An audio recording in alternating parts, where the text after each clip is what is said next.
Matthew chapter number 4, verses 18 and 19. And Jesus, walking by the Sea of Galilee, saw two brethren, Simon, called Peter, and Andrew, his brother, casting a net into the sea, for they were fishers.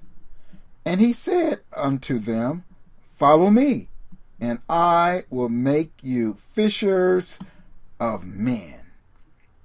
In verse 18 and 19, we have the incident where Christ actually calls his two disciples, Peter or Simon, and his brother Andrew. And as we remember from our previous verses, he was already in the Capernaum area. We read the story, how they saw great light, those of Zebulun and Naphtali, how they sat in darkness and they saw great light, and this was around the Capernaum area, around the Sea of Galilee. Verse number 18 picks up, and this is where Christ is at, the same area where he runs into Peter and Andrew, around the Sea of Galilee.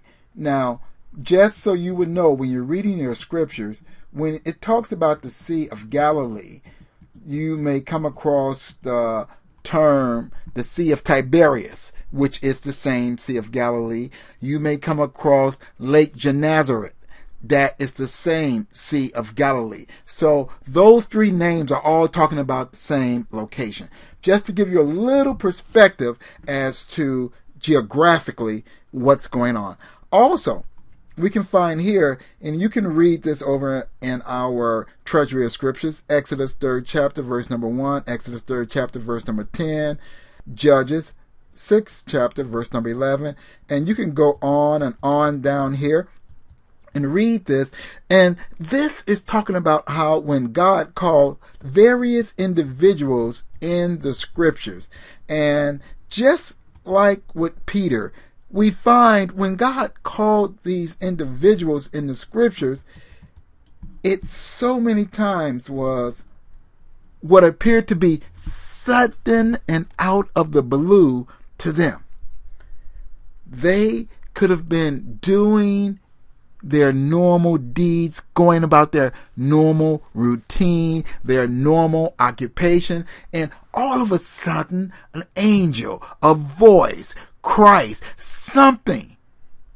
And can you imagine Peter? Peter was an outspoken, forward type of person. And you know, with that type of attitude, Peter probably wanted to be the best fisher he could ever be. And then Jesus of Nazareth, the one that you've heard all these legends about, all these stories about, walks up to you and says to you, Follow me, and I will make you fishers of men. I'm sure that echoed in the soul and heart of Peter. As competitive as he was, so many incidents where the disciples constantly argued about who was going to be the greatest, who was going to be the greatest. They constantly was in competition. But then Jesus told him, I will make you fishers among men. I'm sure that touched the chord in the innermost part of Peter that he could not refuse. And so many times Christ did that, as we're going to see the woman at the well and other people. Jesus spoke to the soul of man. Not just what tickled the intellect, not just what tickled the ear, not just what we wanted to hear, but Jesus spoke to your innermost parts. He dealt with the truth and the issues in your heart. And I'm sure Peter probably said, to be fishers of men? There wasn't anything better in his mind, more than likely. And to be truthful, there's not anything better than to be fishers of men for Christ's sake. No job is better than that, because that yields unsearchable riches in the kingdom. God, we bless your name and we give you all of the glory and all of the praise. We thank you. Amen.